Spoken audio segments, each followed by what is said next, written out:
जय श्री कृष्ण। प्रस्तुत है अध्याय 13। भगवत गीता में कुल 18 अध्याय हैं। इनका 3 खंडों में संपादन किया गया है।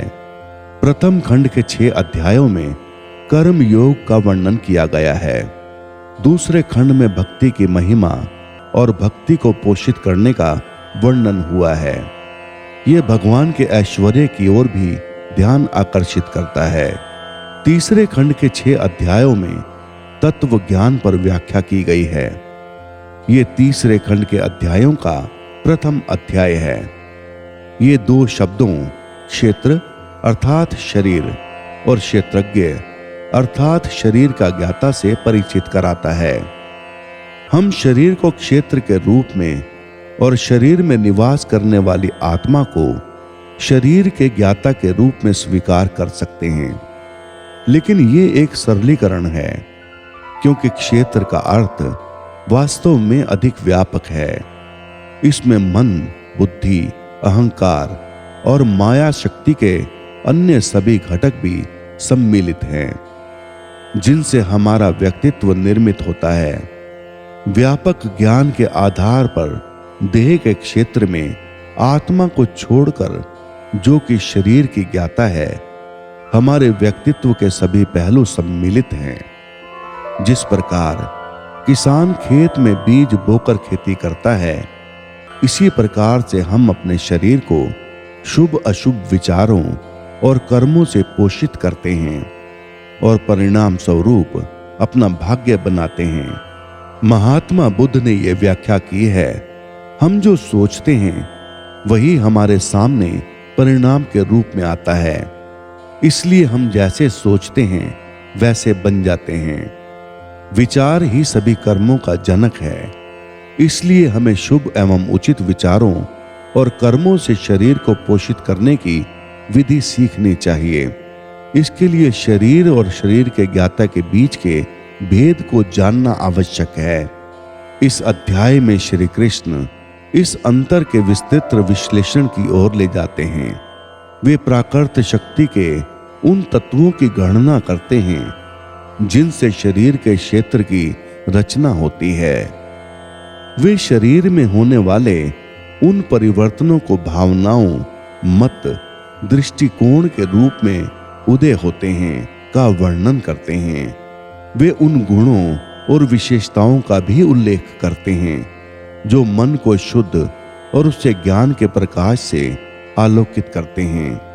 ऐसे ज्ञान से आत्मा के ज्ञान की अनुभूति करने में सहायता मिलती है, जो शरीर की ज्ञाता है। तत्पश्चात इस अध्याय में भगवान, जो सभी प्राणियों के शरीर का ज्ञाता है, का अद्भुत वर्णन किया गया है। भगवान विरोधी गुणों के अधिष्ठाता हैं, अर्थात वे एक ही समय में विरोधाभासी गुणों को प्रकट करते हैं। इस प्रकार से वे सृष्टि में सर्वत्र व्यापक हैं और सभी के हृदयों में निवास करते हैं। इसलिए वे सभी जीवों की परम आत्मा हैं। आत्मा, परमात्मा और भौतिक शक्ति का वर्णन करने के पश्चात श्री कृष्ण आगे ये व्याख्या करते हैं कि जीवों द्वारा किए जाने वाले कर्मों के लिए इनमें से कौन उत्तरदायी है और पूरे शरीर में इनके कारण और परिणाम के लिए कौन अत्यधिक उत्तरदायी है। वे जिन्हें इनके भेद का बोध हो जाता है और जो भलीभांति कर्म के कारण को जान लेते हैं, वही वास्तव में देखते हैं और केवल वही दिव्य ज्ञान में स्थित हो जाते हैं। वे सभी जीवों में परमात्मा को देखते हैं और इसलिए वे मानसिक रूप से किसी को अपने से नीचा नहीं समझते। वे एक ही प्राकृतिक शक्ति में स्थित विविध प्रकार के जीवन रूपों को देख सकते हैं और जब वे सभी अस्तित्वों में सामान्य आध्यात्मिक आधार को देखते हैं, तब उन्हें ब्रह्म की अनुभूति होती है। परम पुरुषोत्तम भगवान ने कहा, हे अर्जुन, इस शरीर को क्षेत्र अर्थात कर्म क्षेत्र के रूप में परिभाषित किया गया है। जो इस शरीर को दोनों का सत्य जानने वाले ऋषियों के माध्यम से जाना जाता है, उसे क्षेत्रज्ञ अर्थात शरीर का ज्ञाता कहा जाता है। हे भरतवंशी, मैं समस्त शरीरों के कर्म क्षेत्रों का भी ज्ञाता हूं। कर्म क्षेत्र के रूप में शरीर, आत्मा और भगवान को इस शरीर के ज्ञाता के रूप में जान लेना मेरे मतानुसार सच्चा ज्ञान है। सुनो, अब मैं तुम्हें समझाऊंगा कि कर्म क्षेत्र और इसकी प्रकृति क्या है, इसमें कैसे परिवर्तन होते हैं और ये कहां से उत्पन्न हुआ है। कर्म क्षेत्र का ज्ञाता कौन है और उसकी शक्तियां क्या है। महान ऋषियों ने अनेक रूप से क्षेत्र का अर्थात क्षेत्र के ज्ञाता के सत्य का वर्णन किया है। इसका उल्लेख विभिन्न वैदिक स्रोतों और विशेष रूप से ब्रह्म सूत्र में ठोस तर्क और निर्णयात्मक साक्ष्यों के साथ प्रकट किया गया है। कर्म क्षेत्र 5 महातत्वों अहंकार, बुद्धि और अव्यक्त मूल तत्व, 11 इंद्रियों अर्थात 5 ज्ञानेंद्रियां, 5 कर्मेंद्रियों और मन और इंद्रियों के 5 विषयों से निर्मित हैं। इच्छा और घृणा, सुख और दुख, शरीर, चेतना और इच्छा शक्ति से ये सब कार्य क्षेत्र में सम्मिलित हैं तथा इसके विकार हैं। श्री कृष्ण अब क्षेत्र के गुणों और उसके विकारों को स्पष्ट करते हैं। नम्रता, आडंबरों से मुक्ति, अहिंसा, क्षमा, सादगी, गुरु की सेवा, मन और शरीर की शुद्धता, दृढ़ता और आत्म संयम, इंद्रिय विषयों के प्रति उदासीनता, अहंकार रहित होना, जन्म, रोग, बुढ़ापा और मृत्यु की बुराइयों पर ध्यान देना, अनासक्ति, स्त्री, पुरुष, बच्चों और घर संपत्ति आदि वस्तुओं के प्रति ममता रहित होना, जीवन में वांछित और अवांछित घटनाओं के प्रति संभाव, मेरे प्रति अनन्य और अविरल भक्ति, एकांत स्थानों पर रहने की इच्छा, लौकिक समुदाय के प्रति विमुखता, आध्यात्मिक ज्ञान में स्थिरता और परम सत्य की तात्विक खोज, इन सब को मैं ज्ञान घोषित करता हूं और जो भी इसके प्रतिकूल है उसे मैं अज्ञान कहूंगा। अब मैं तुम्हें वो बताऊंगा कि जो जानने योग्य है और जिसे जान लेने के पश्चात कोई अमरत्व प्राप्त कर लेता है। ये अनादि ब्रह्म है जो अस्तित्व और अस्तित्वहीन से परे है। भगवान के हाथ, पांव, नेत्र, सिर तथा मुख सर्वत्र हैं। उनके कान भी सभी ओर हैं, क्योंकि वे ब्रह्मांड की प्रत्येक वस्तु में व्याप्त हैं। यद्यपि वे समस्त इंद्रियों के विषयों के गोचर हैं, फिर भी इंद्रिय रहित रहते हैं। वे सभी के प्रति अनासक्त होकर भी सभी जीवों के पालन करता है। यद्यपि वे निर्गुण हैं, फिर भी प्रकृति के तीनों गुणों के भोक्ता हैं। भगवान सभी के भीतर एवं बाहर स्थित हैं, चाहे वे चर हों या अचर। वे सूक्ष्म हैं और इसलिए वे हमारी समझ से परे हैं। वे अत्यंत दूर हैं, लेकिन वे सबके निकट भी हैं। यद्यपि भगवान सभी जीवों के बीच विभाजित प्रतीत होता है, किंतु वो अविभाजित है। ये समझना होगा कि परमात्मा सबका पालन करता, संहारक और जीवों का जनक है। वे समस्त प्रकाशमय पदार्थों के प्रकाश स्रोत हैं। वे सभी प्रकार की अज्ञानता के अंधकार से परे हैं। वे ज्ञान हैं, वे ज्ञान का विषय हैं और ज्ञान का लक्ष्य हैं। वे सभी जीवों के हृदय में निवास करते हैं। इस प्रकार मैंने तुम्हें कर्म क्षेत्र की प्रकृति, ज्ञान का अर्थ और ज्ञान के लक्ष्य की जानकारी को प्रकट किया है। इसे वास्तव में केवल मेरे भक्त ही पूर्णतः समझ सकते हैं और इसे जानकर वे मेरी दिव्य प्रकृति को प्राप्त होते हैं। प्रकृति और पुरुष अर्थात जीवात्मा दोनों अनादि हैं।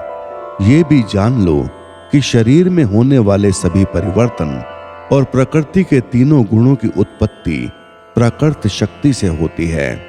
सृष्टि के विषय में प्राकृत शक्ति ही कारण और परिणाम के लिए उत्तरदायी है और सुख दुख की अनुभूति हेतु जीवात्मा को उत्तरदायी बताया जाता है। पुरुष अर्थात जीव प्रकृति में स्थित हो जाता है, प्रकृति के तीनों गुणों के भोग की इच्छा करता है, उसमें आसक्त हो जाने के कारण उत्तम तथा अधम योनियों में जन्म लेता है। इस शरीर में परमेश्वर भी रहता है, उसे साक्षी, अनुमति प्रदान करने वाला, सहायक, परम भोक्ता, परम नियंता और परमात्मा कहा जाता है।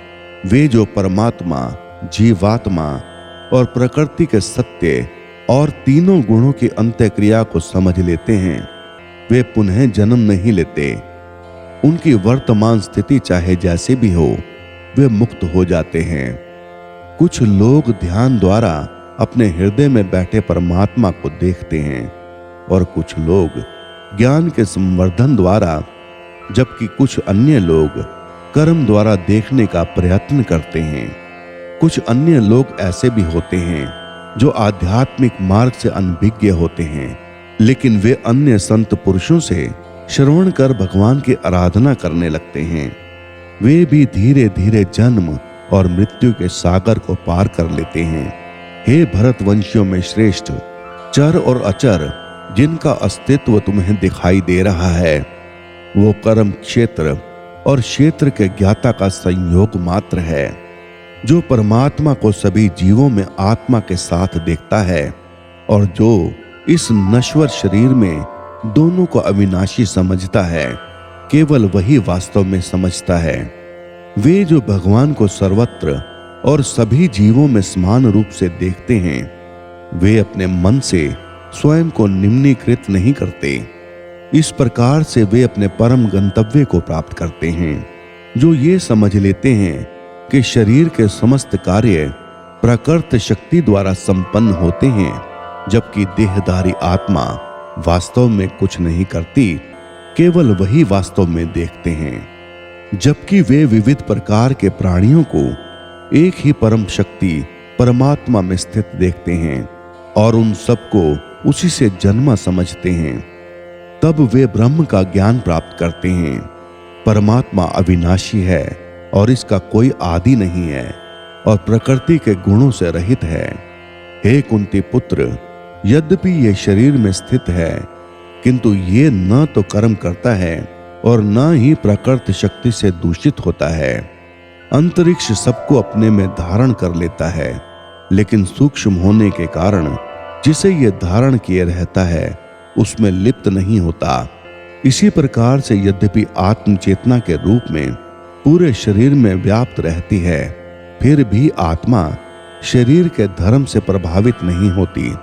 जिस प्रकार से एक सूर्य समस्त ब्रह्मांड को प्रकाशित करता है, उसी प्रकार से आत्मा चेतना शक्ति के साथ पूरे शरीर को प्रकाशित करती है। जो लोग ज्ञान चक्षुओं से शरीर और शरीर के ज्ञाता के बीच के अंतर और प्राकृतिक शक्ति के बंधनों से मुक्त होने की विधि जान लेते हैं, वे परम लक्ष्य प्राप्त कर लेते हैं। इस प्रकार उपनिषद, ब्रह्म विद्या तथा योग शास्त्र रूप श्रीमद् भगवत गीता के श्री कृष्ण अर्जुन संवाद में क्षेत्र क्षेत्रज्ञ विभाग योग नामक 13वां अध्याय संपूर्ण हुआ। जय श्री कृष्ण।